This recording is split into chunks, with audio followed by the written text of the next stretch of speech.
आज हम पढ़ने वाले हैं पवन। पृथ्वी के धरातल पर वायुदाब में क्षैतिज विषमताओं के कारण हवा उच्च वायुदाब क्षेत्र से निम्न वायुदाब क्षेत्र की ओर बहती है।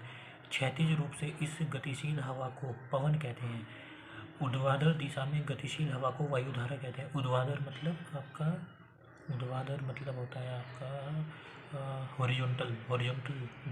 हॉरिजॉन्टल डायरेक्शन में जो आपकी हवा बहती है उसे वायुधारा एयर करंट कहते हैं। यदि पृथ्वी स्थिर होती तो उसका धरातल समतल होता तो पवन उच्च वायुदाब वाले क्षेत्र से नीचे से निम्न वायुदाब वाले क्षेत्र की ओर समदाब रेखाओं पर समकोण बनाती हुई चलती, परंतु वास्तविक स्थिति में यह पृथ्वी अपने अक्ष पर घूर्णन कर रही है और उसका धरातल समतल नहीं है। अतः पवन कई कारणों के प्रावधान अपनी दिशा में परिवर्तित करती है। जो ये बल होते हैं जो पृथ्वी पर कार्य करते हैं, ये 3 बल होते हैं, 4 बल होते हैं। दाब प्रवणता बल, कोरियोलिसिस प्रभाव, अभिकेंद्रण बल, भूघर्षण यानी कि फ्रिक्शनल फोर्स, और आपका अभिकेंद्रण बल मतलब सेंट्रीफ्यूगल फोर्स। कोरियोलिसिस प्रभाव, कोरियोलिसिस इफेक्ट, पृथ्वी के घूर्णन के कारण पवनें अपनी मूल दिशा में विक्षेपित हो जाती हैं, इसे कोरियोलिसिस बल कहते हैं। इसका नाम फ्रांसीसी वैज्ञानिक के नाम पर पड़ा है जिसने सबसे पहले इस बल के प्रभाव का वर्णन 1844 में किया। इस बल के प्रावधान उत्तरी गोलार्ध में पहले दाहिनी ओर तथा दक्षिणी गोलार्ध में अपनी बाईं ओर मुड़ जाती है। इसका मतलब है ये आपका है भूमध्य रेखा। इससे जो ऊपर जो हवाएं बहती हैं वे हवाएं इस तरफ को बहती हैं आपकी, मतलब राइट टू लेफ्ट, और इस दिशा में इस जो आपका ये वाला गोलार्ध है इसमें आपका इस दिशा पर बहती है।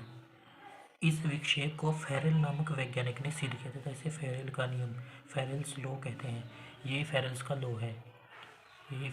लॉ है। इसे बाइज-वेलेट नियम द्वारा भी साझा किया जाता है, मतलब इसे बाइज-वेलेट नियम भी कहते हैं। इस नियम के अनुसार यदि कोई व्यक्ति उत्तरी गोलार्ध में पवन की ओर पीठ करके खड़ा हो तो उच्च वायुदाब उसके दाईं ओर तथा निम्न वायुदाब उसके बाईं ओर होगा।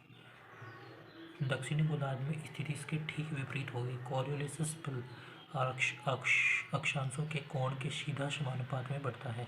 यह ध्रुवों पर सर्वाधिक तथा विषुवत रेखा पर अनुपस्थित होता है। विषुवत रेखा होती है आपकी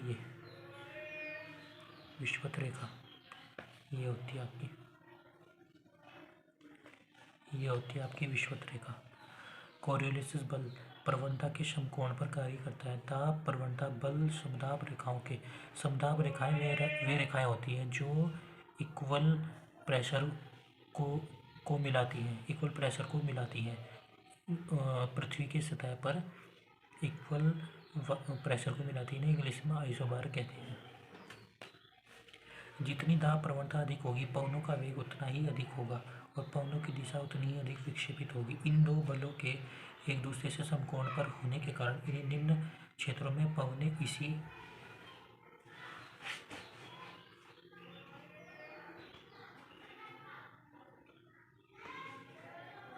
इसी के इर्द गिर्द बहती हैं। विषुवत वृत्त पर कोरियोलिसिस बल 0 होता है और पवनें समदाब रेखाओं के समकोण पर बहती हैं तो निम्न दाब क्षेत्र और अधिक गहन होने के बजाय पूरक हो जाती है। यही कारण है कि विषुवत वृत्त के निकट उष्णकटिबंधीय चक्रवात नहीं बनते।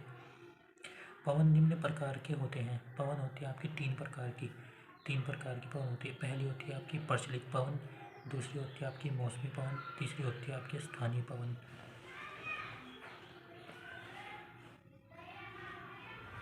अब देखिए यहाँ प्रचलित पवन पृथ्वी के विस्तृत क्षेत्र पर एक ही दिशा में वर्ष भर चलने वाली पवनों को प्रचलित पवन या स्थायी पवन कहते हैं।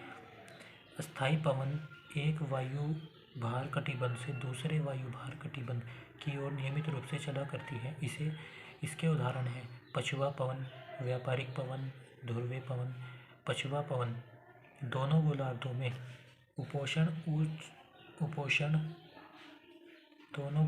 में उपोष्ण उच्च वायुदाब कटिबंधों से उपध्रुवीय निम्न वायुदाब। उपोष्ण उच्च वायुदाब जो आपका उपोष्ण ये होता है आपका उपोष्ण उपोषण, ये होता है आपका उपोषण। ये आपका विषुवत रेखा से ये आपका 23 सही 1/2 डिग्री पर उत्तरी गोलार्ध में होता है आपका ये। और ये होता है आपका उपध्रुवीय निम्न, जो आपका 45 डिग्री होता है, 45 डिग्री। ये होता है आपका विषुवतीय रेखा से 45 डिग्री पर। अब आपका इतने ही 45 डिग्री पर इधर होता है ये 45 उपध्रुवीय निम्न।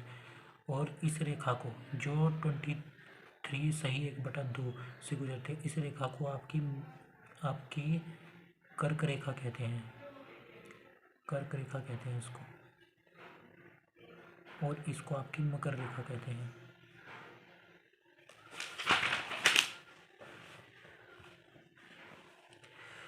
पचवापन, दोनों गोलार्धों में उपोषण उच्च वायुदाब कटिबंधनों से उपध्रुवीय निम्न वायुदाब कटिबंधनों की ओर चलने वाली स्थानीय हवा को इनकी पश्चिमी दिशा के कारण पछुआ पवन कहते हैं।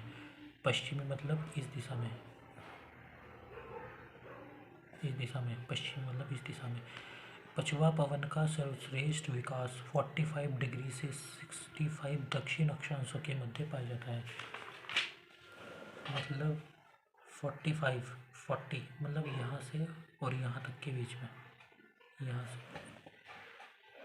यहाँ से और यहाँ तक के बीच में सबसे ज़्यादा आपकी पछुआ पवन पाई जाती है। और पछुआ पवन का मतलब इस दिशा में इनकी डायरेक्शन होगी, इस दिशा में। अब इनको कुछ नाम दिए गए हैं, जैसे गर्जता 40, प्रचंड 50 तथा चकिता 60। और यह नाम इनको किसने दिए? वहाँ के स्थायी नाविकों ने द्वारा। व्यापारिक पवन लगभग 30 डिग्री उत्तरी तथा दक्षिणी अक्षांशों के मध्य क्षेत्रों का उपोषण उच्च वायुदाब कटिबंधों से भूमध्य रेखा निम्न वायु कटिबंधनों की ओर दोनों गोलार्ध में वर्ष भर निरंतर प्रवाहित होने वाली धारा को व्यापारिक धारा कहते हैं।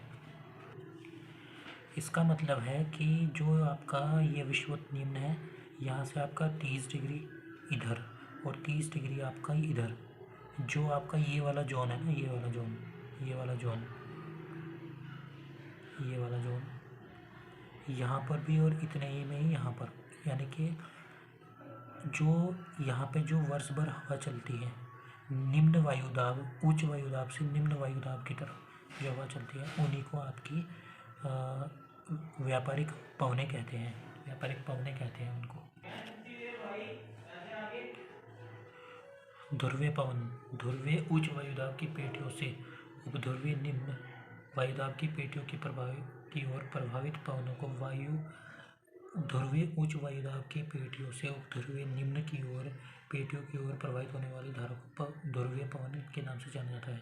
उत्तरी गोलार्ध में इसकी दिशा उत्तर पूर्व से दक्षिण पूर्व की ओर, दक्षिण पश्चिम की ओर तथा दक्षिणी गोलार्ध में दक्षिण पूर्व से उत्तरी पश्चिम की ओर होती है। अब यहाँ से ये आपका है ध्रुवीय उच्च और ये आपका है उपध्रुवीय निम्न। उपध्रुवीय उच्च से उपध्रुवीय निम्न की ओर बहने वाली पवनों को आपका कहते हैं, को ध्रुवीय पवन कहते हैं। ध्रुवीय पवन कहते हैं, ठीक है। ध्रुवीय पवन मतलब जो ध्रुवीय उच्च से उपध्रुवीय निम्न के बीच में बहती है, उनको आपका ध्रुवीय पवन कहते हैं। ऐसे ही आपका उत्तरी गोलार्ध में, ऐसे ही आपका दक्षिणी गोलार्ध में, जो यहाँ से यहाँ की ओर बहती है, यहाँ से यहाँ की ओर, उनको आपका ध्रुवीय पवन कहते हैं। इनकी जो दिशा होती है वह दिशा होती है आपकी, जो आपकी ध्रुवीय पवन होती है, मैंने आपको भी बताया ध्रुवीय उच्च से उपध्रुवीय निम्न की ओर बहती हैं। इनकी जो दिशा होती है वो होती है आपकी उत्तर नॉर्थ ईस्ट, यानी कि उत्तर पूर्व से आपका दक्षिण पश्चिम तक, जो आपकी दक्षिण पश्चिम तक उत्तरी गोलार्ध में। और आपका जो यहाँ होगा ये होगा आपका दक्षिण गोलार्ध। ये होती है आपकी विषुवत निम्न या विषुवत रेखा इसको बोलते हैं। यहाँ पे आपका जो होता है कोई भी आपका मौसम में परिवर्तन नहीं होता, यहाँ 0 डिग्री होता है बिल्कुल। अब यहाँ इसमें इसमें जो होगा आपका, इसमें होगा आपका उत्तर दक्षिण पूर्व दक्षिण से, दक्षिण पूर्व से आपका उत्तर पश्चिम, ये वाली दिशा, ये वाली दिशा, ये आपकी होगी दक्षिण गोलार्ध के लिए। अब आपका है स्थल व समुद्री शमीर। ऊष्मा के अवशोषण तथा स्थानांतर में स्थल व समुद्र में भिन्नता पाई जाती है। दिन के दौरान स्थल भाग समुद्र की अपेक्षा अधिक गर्म हो जाते हैं, अतः स्थल पर हवाएं ऊपर उठती हैं और निम्न दाब क्षेत्र बनता है, जबकि समुद्र अपेक्षाकृत ठंडे रहते हैं और उन पर उच्च वायु दाब बना रहता है। इससे समुद्र से स्थल की ओर दाब प्रवणता उत्पन्न होती है। इससे पवनें समुद्र से स्थल की ओर समुद्र समीर के रूप में प्रवाहित होती हैं। रात्रि में इसके एकदम विपरीत प्रक्रिया होती है। स्थल समुद्र की अपेक्षा जल्दी ठंडा होता है। दाब प्रवणता स्थल से समुद्र की ओर होने पर स्थिर समीर प्रवाहित होती है। स्थानीय पवन, प्रमुख गर्म स्थानीय पवन, ये आपके कुछ पवनों के नाम हैं।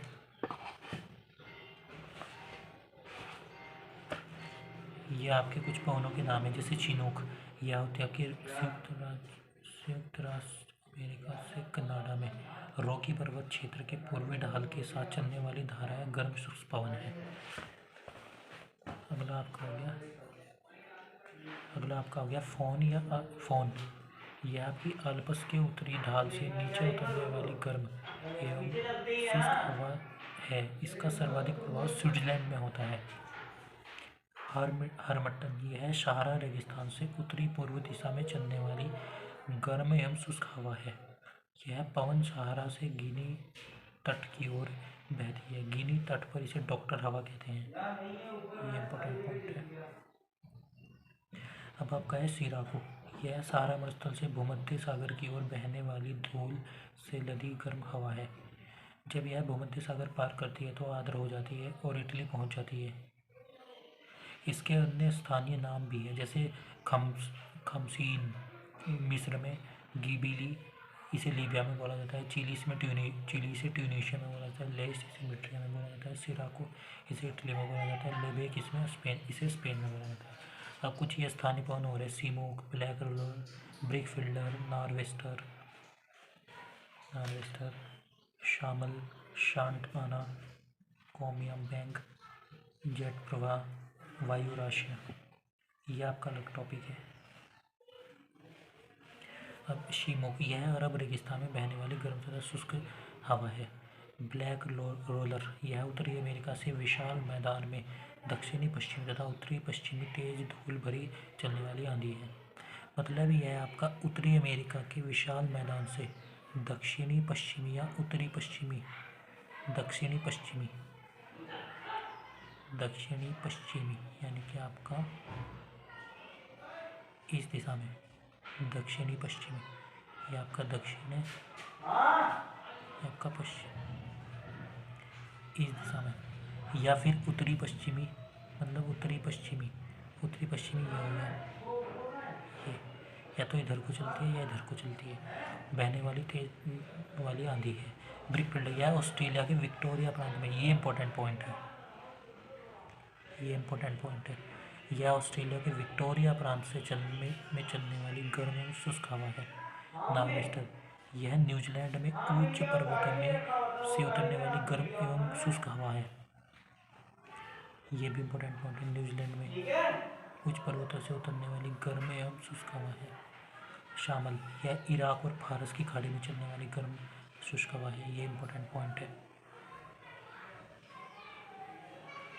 सांता आना, यह दक्षिणी कैलिफोर्निया में सांता आना घाटी से चलने वाली गर्म एवं शुष्क धूल भरी आंधी है।